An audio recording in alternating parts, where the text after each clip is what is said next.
অক্ষয়ের সঙ্গে কাজ করতে গিয়ে শ্রীদেবীর দাঁত ভেঙে যায়। শুটিং সেটেই ঘটে যায় বিরাট কাণ্ড। বলিউডের অন্যতম ডিসিপ্লিনড অভিনেতা অক্ষয় কুমার কিন্তু শ্রীদেবীর সঙ্গে শুটিং করতে গিয়ে যে এভাবে শ্রীদেবীকে আঘাত করে ফেলবেন তা ভাবতেও পারেননি অক্ষয়। জানেন সেদিন আসলে কি হয়েছিল? কেন এই ঘটনার কথা মনে এখনো অক্ষয়ের বিবেকের দংশন শুরু হয়? অক্ষয় আর শ্রীদেবীর শুটিং এর এই ঘটনা কেন এতদিন প্রকাশ্যে আসেনি? দেখুন, বলিউডের সর্বকালের সেরা অভিনেত্রীদের তালিকায় শ্রীদেবীর নামটি আজও উজ্জ্বল। তার সৌন্দর্য, অভিনয় স্টাইল, নৃত্য সব মিলিয়ে তিনি ছিলেন এক অসাধারণ কিংবদন্তি। কিন্তু এই সাফল্যের আড়ালে ছিল এক নিঃশব্দ লড়াই।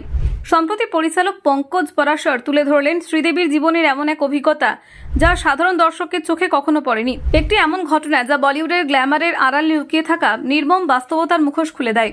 ঘটনাটি ঘটে রামগোপাল বর্মা প্রযোজিত একটি ছবি শুটিং সেটে। শ্রীদেবী তখনও বলিউডের শীর্ষে। ছবির চাহিদা অনুযায়ী তাকে দেখতে হতে হবে আরও স্লিম, আরও পারফেক্ট। প্রযোজক রামগোপাল বর্মার চাপে শুরু হয় ভয়ঙ্কর খাদ্য নিয়ন্ত্রণ। তাকে এমন একটি ডায়েটে রাখা হয় যেখানে শরীর থেকে সম্পূর্ণভাবে লবণ বাদ দেওয়া হয়, এমনকি স্বাভাবিক খাবারেও নুন নিষিদ্ধ। এতে তার শরীরে মারাত্মকভাবে সোডিয়ামের ঘাটতি দেখা দেয়। এমন পরিস্থিতিতে দাঁড়িয়ে একদিন ছবির শুটিং চলাকালীন আচমকায় অজ্ঞান হয়ে পড়েন শ্রীদেবী। তার সেই পড়ার মুহূর্ত ছিল ভয়াবহ। মাথা ও মুখের ওপর ভর দিয়ে পড়ে গিয়ে তিনি মারাত্মকভাবে আঘাত পান।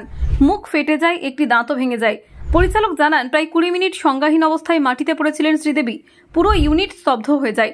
চিকিৎসকদের ডাকা হয় তড়িঘড়ি। পরিচালক পঙ্কজ পরাশরের কথাই ওই ঘটনার জন্য পুরোপুরি দায়ী রামগোপাল বর্মা। শুধুমাত্র একটি চরিত্রকে আরও আকর্ষণীয় করে তোলার জন্য এমন একটা কঠিন ডায়েট চাপিয়ে দেওয়া অন্যায় ছিল।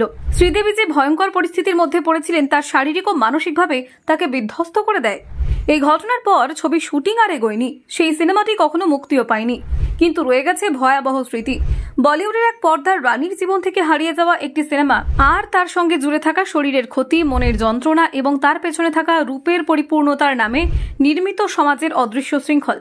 শ্রীদেবীর জীবনের এই অধ্যায় আমাদের সামনে একটি বড় প্রশ্ন তুলে ধরে। নারী শিল্পীদের প্রতি আমাদের দৃষ্টিভঙ্গি কি শুধুই তাদের সৌন্দর্য এবং চেহারার ভিত্তিতে গড়ে উঠেছে? শুধুমাত্র চমৎকার দেখতে লাগবে বলেই একজন প্রতিভাবান অভিনেত্রীকে এইভাবে শারীরিক চাপে ফেলে দেবার অধিকার কি সত্যি কাউকে দেওয়া যায়? এই ঘটনা শুধু একটি দুর্ঘটনা নয়, এটি এক শিল্প সংস্কৃতির অসুস্থ প্রতিচ্ছবি। এটি মনে করিয়ে দেয় ক্যামেরার পেছনে থাকা যন্ত্রণাগুলোর কথা, যা রঙিন পর্দার গ্ল্যামারে ঢাকা পড়ে যায়। শ্রীদেবীর এই সাহসিকতা ও সহিষ্ণুতা আমাদের চোখে শুধু তাকে নয়, বরং প্রত্যেকটি শিল্পীকে নতুন করে দেখার সুযোগ করে দেয়। এই বাস্তবতায় তাদের কিংবদন্তি করে তোলে। ব্যুরো রিপোর্ট, নির্ভীক বার্তা।